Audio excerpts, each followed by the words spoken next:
আমি জনি এন্ডেলম্যান এই মর্মে আমি ঘোষণা করছি যে আমার কোনো ব্যক্তিগত ছবি বা কোনো তথ্য ফেসবুক আমি এটাকে ব্যবহার করার অনুমতি দিচ্ছি না। হ্যাঁ গাইজ, এটাই চলছে এখন ফেসবুকে, ঠিক আছে? ফেসবুক খুললে আমার ফিডে শুধু এটাই ভরে ভরে আসছে, সবাই লেখে লেখে পোস্ট করছে। আর এর রিজন কি জানো? এর রিজন হলো নাকি আমার তোমার যে কারো মানে ছবি ফেসবুক নিজের মতো করে উঠিয়ে ব্যবহার করতে পারে।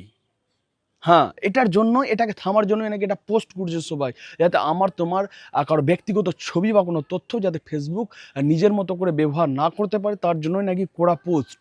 তো এই ব্যাপারগুলাকে কিছু লোকজন বলছে যে না সম্পূর্ণ এটা ফেক, আর কিছু লোকজন বলছে যে না একদম অরিজিনাল কথা আছে ভাই, সত্যি কথা। তো যদি সত্যি কথা থাকে তো ফেসবুকের মানে অফিসিয়ালি কোনো পোস্ট বা অ্যানাউন্সমেন্ট তো আমি তো দেখিনি। তো যদি তোমরা দেখে থাকো তাহলে অবশ্যই কমেন্ট করো। আর এটা সত্য না মিথ্যা, সত্যি বলতে ভাই আমি নিজেও জানি না, তোমরা যদি কেউ জানো তাহলে অবশ্যই কমেন্ট করো। আর এটা নিয়ে সত্যি বলতে কি আমিও পুরো কনফিউজড আছি যে কী চলছে আর কী হচ্ছে, সত্যি বলছি। কাল রাত থেকেই দেখছি একদম পুরা ভরে ভরে সবাই পোস্ট করছে। কমেন্ট করো তোমরা, সত্যি না মিথ্যা।